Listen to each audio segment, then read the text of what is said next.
आप प्लीज़ ऐसा मत करें। मैं हाथ जोड़ के विनती करती हूँ, किसी को दुख देकर, किसी को परेशान करके अपनी डिज़ायर्स को, अपनी इच्छाओं को पूरा करना, ये बिल्कुल भी परमेश्वर की ओर से नहीं है। प्रेज़ द लॉर्ड एवरीवन, सबको जय मसीह की। आई होप आप सब ब्लेस्ड होंगे और धन्यवाद करती हूँ परमेश्वर का इस समय के लिए जो हमें दिया। धन्यवाद परमेश्वर जी। आज मैं जिस विषय पर बात करने वाली हूँ वो मेरा बहुत ही इम्पॉर्टेंट टॉपिक है और वो मेरी प्यारी सिस्टर्स के लिए है। सब सिस्टर्स के लिए नहीं है, लेकिन कुछ एक मेरी प्यारी बहनें जो थोड़ा सा अपने ट्रैक से हटकर चल रही हैं, ये उनके लिए है। देखिए, बहुत ही एक ट्रेंड चल रहा है कि जब हम किसी फैमिली में होते हैं, अपने अपने परिवारों में होते हैं, हमारे पेरेंट्स बहुत ही नाज़ों से हमें पालते हैं। वो हमें, चाहे हम गरीब परिवार में ही क्यों ना पलें, फिर भी हमारे पेरेंट्स हमारे कोशिश करते हैं कि हम अपने बच्चों को बेस्ट ऑफ बेस्ट दे सकें। वो हमें पालते हैं, जैसे तैसे करके हमें, वो हमारी एजुकेशन में भी कमी नहीं रखते हैं, हमें अच्छे संस्कार देते हैं। फिर जब जब जैसे हमारे जैसी जो साधारण घरों की लड़कियां हैं, हमें हमारे पेरेंट्स ने अच्छा पढ़ाया है, अच्छे संस्कार दिए हैं। ठीक है, वो हमें बहुत ज़्यादा लग्जरी लाइफ नहीं दे पाए, लेकिन एक सुकून और एक संस्कारी लाइफ उन्होंने हमें दी। हमारे पेरेंट्स ने हमारे लिए बहुत कुछ किया। लेकिन कुछ मेरी बहनें, जब उनकी शादी होती है और उनको शादी में बहुत अच्छा घराना मतलब फाइनेंशियली ब्लेस्ड घराना भी मिल जाता है। तो कुछ मेरी बहनें जैसे सिंपल घराने में पली बड़ी, पेरेंट्स ने उन्हें बड़े अच्छे संस्कारों के साथ, अच्छी एजुकेशन के साथ बड़ा किया। लेकिन जब मेरी कुछ बहनें कुछ ऐसी फाइनेंशियल ब्लेस्ड फैमिलीज़ में उनकी शादी हो रही है, तो वो बहनें वहाँ पे जाके अपने ट्रैक से थोड़ा सा हटकर चल रही हैं। क्या ट्रेंड में चल रहा है कि मैं तो शादी से पहले कॉस्मेटिक का ये वाला ब्रांड यूज़ करती थी, मैं ये वाले ब्रांड के शूज़ डालती थी, मैं ये वाला ब्रांड का मैं पर्स कैरी करती थी। वाई? आप अपनी डिज़ायर्स को किसी पे नहीं थोप सकते। ब्रांड यूज़ करना, ब्रांड की चीज़ें यूज़ करना बिल्कुल भी बुरा नहीं है। ब्रांड, ठीक है, अच्छा ब्रांड है, आप यूज़ करो, लेकिन किसी के ऊपर थोप के नहीं, अपने पार्टनर को परेशान करके नहीं, अपने इन लॉज को परेशान करके नहीं,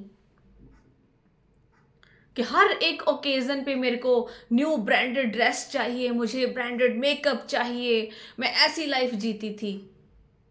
मत अपने पेरेंट्स की परवरिश पर उंगली उठने दीजिए। हमारे पेरेंट्स ने, भले ही हम गरीब परिवार से निकले हैं, लेकिन हमारे पेरेंट्स ने हमें बहुत अच्छे संस्कार और बहुत अच्छी एजुकेशन दी है। वो बिल्कुल नहीं चाहते कि हमारी बेटियां, जिनको हमने इतने नाजों से इतनी अच्छा संस्कार देके बड़ा किया, वो आगे जाके क्या कर रही हैं। ब्रांड का चाहे हमें पहले बी भी पता ना हो, लेकिन आगे जाके आपको ब्रांड चाहिए। मैं फिर कह रही हूँ कि ब्रांड यूज करना बुरी बात नहीं है, लेकिन किसी को दुखी करके, किसी को परेशान करके नहीं।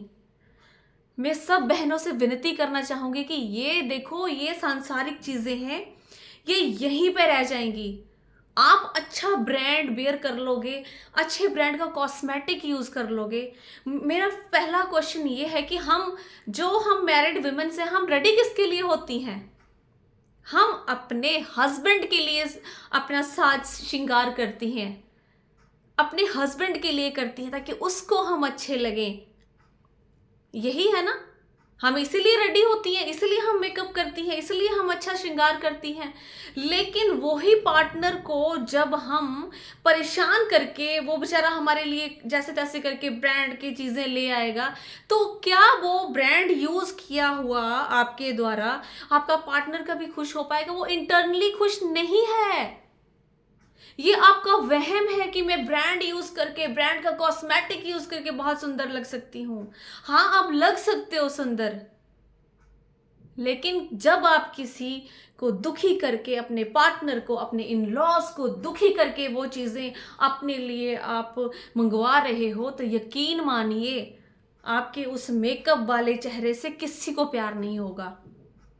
जो आपका पार्टनर आपसे प्यार करता है, आपको शादी करके अपने घर पे लेके आया है, उसके लिए आप जैसी हो वैसी ही अच्छी हो। आज आप देखो कि डाइवोर्स की रेशो कितनी बढ़ गई है, और सम टाइम कुछ डाइवोर्स में ऐसे भी देखती हूँ जिनमें रीजन ही कुछ नहीं होता है। ये मुझे टाइम नहीं देता है, ये मुझे खर्चा नहीं देता है, ये मुझे ब्रांडेड चीजें नहीं लेके देता है।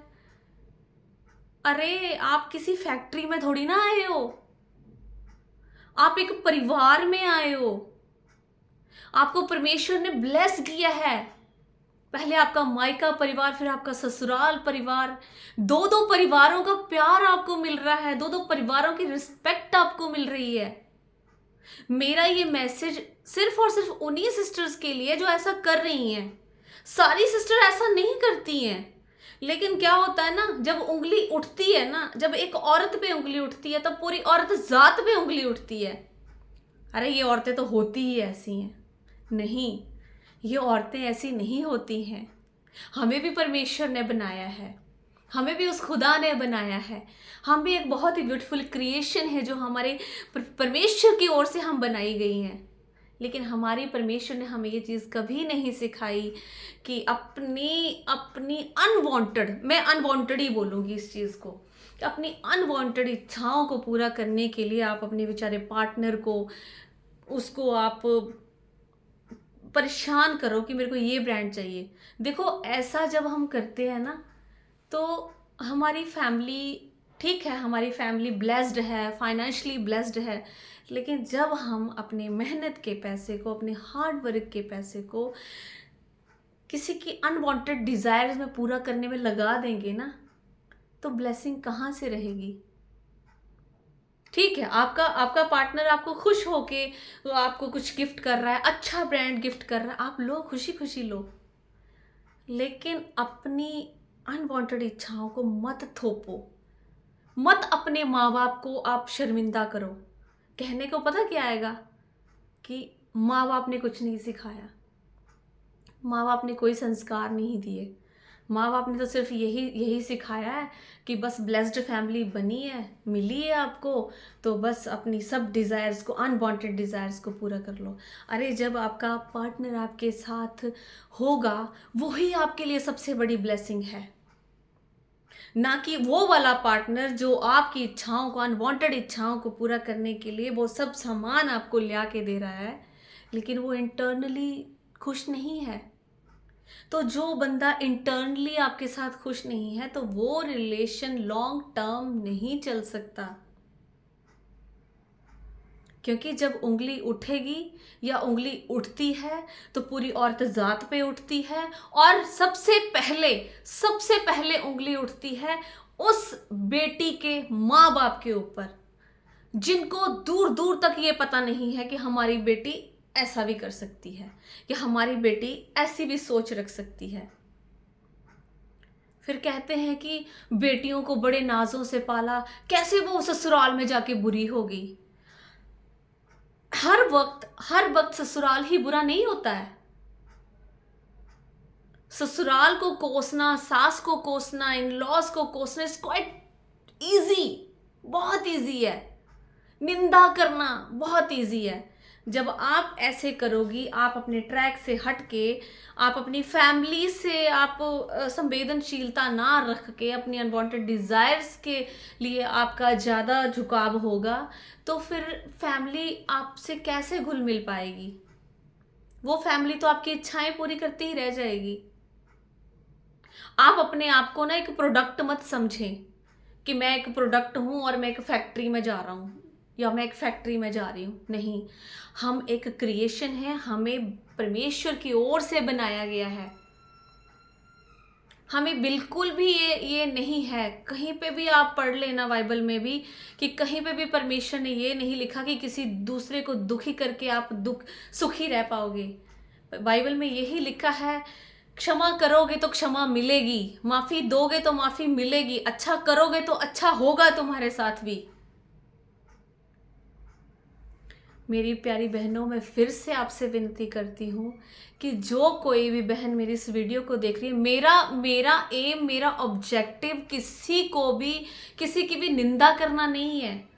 लेकिन अगर मैं चाहती हूँ कि मेरे थ्रू अगर आप ये समझ पाओ, ठीक है, कई बार क्या होता है ना कि हमने फाइनेंशियल ब्लेसिंग नहीं देखी होती हैं, तो हम सोचते हैं ये चीज़ भी ले लें, वो चीज़ भी ले लें, ये भी बाय कर लें, वो भी बाय कर लें। लेकिन उस अपनी इच्छाओं को अपनी हैबिट मत बनाओ। परमेश्वर से बोला कि परमेश्वर हमें इतना काबिल कर, हमारे हाथों से हर एक काम सफल हो, तेरा साथ हमारे साथ बना रहे। ये मांगो परमेश्वर से। ये मत मांगो कि परमेश्वर प्लीज प्लीज आज मुझे वो वाले ब्रांड का कॉस्मेटिक दिला देना, मुझे वो वाले ब्रांड के कपड़े दिला देना। जब हम परमेश्वर के उस घर में जाएंगे, उस कटघरे में खड़े होंगे जहां पे हमारी जजमेंट होगी, तब नहीं देखा जाएगा कि आपने कौन सा ब्रांड पहना है, तब हमारे कर्मों का हिसाब होगा। और आपके पास निंदा करने के लिए, दोष लगाने के लिए बगल में कोई नहीं होगा। आप समझ रहे हो मेरी बात को? जब परमेश्वर के घर में हमारी जजमेंट होगी, हम उस कटघरे में खड़े होंगे, वो खुदा हमारी जजमेंट करेगा, तब वो नहीं देखेगा कि हमने कितना महंगा ब्रांड पहना है। तब सिर्फ और सिर्फ जो हमारे कर्म थे, जो हमने काम किए थे, वो देखे जाएंगे। क्या बोलोगे परमेश्वर से? कुछ नहीं होगा बोलने के लिए। तो प्लीज़ प्लीज़ मेरी ये हम्बल रिक्वेस्ट है, सब बहनों से मेरी ये विनती है कि प्लीज़ आप ऐसा ना करें। आप जिस परिवार में जा रही हैं ना, आप उस परिवार के लिए परमेश्वर से मांगे कि परमेश्वर, मैं जिस परिवार में, जो परिवार आपने मेरे लिए चुना है, जो ससुराल आपने मेरे लिए चुना है, जो घर आपने मेरे लिए चुना है, वो मेरी बदौलत आशीषों से भर जाए। आमीन, हालेलुया। वो मेरे जाने से वो घर और ब्लेस हो जाए और आशीषों से भर जाए और प्रभु की महिमा हो। ये मांगो परमेश्वर से। जब आप ऐसी जिंदगी बिताओगे, किसी को दुखी नहीं करोगे, तो परमेश्वर भी आपको कभी दुखी नहीं रहने देगा। आमीन।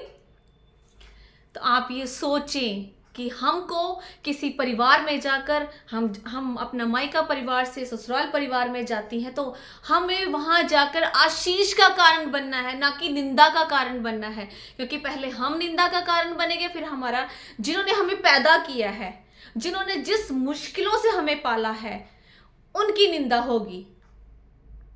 जैसे हम जो प्रभु से प्यार करते हैं, प्रभु से प्रेम रखते हैं, जब हम कोई गलती करते हैं ना, तो हमारे से पहले हमारे मानने वाले के ऊपर उंगली उठाई जाती है कि अरे वो तो जीसस क्राइस्ट को मानती है, तभी उसकी सोच ऐसी है। हमें ऐसा नहीं बनना है। हमें हमारे परमेश्वर ने ऐसा नहीं सिखाया है। हम परमेश्वर से हमेशा हमें यही मांगना है कि परमेश्वर अपने सराउंडिंग्स के लिए, आसपास के लोगों के लिए, अपने घराने के लिए, अपने ससुराल के परिवार के लिए हम सब आशीष का कारण बने, निंदा का कारण ना बने।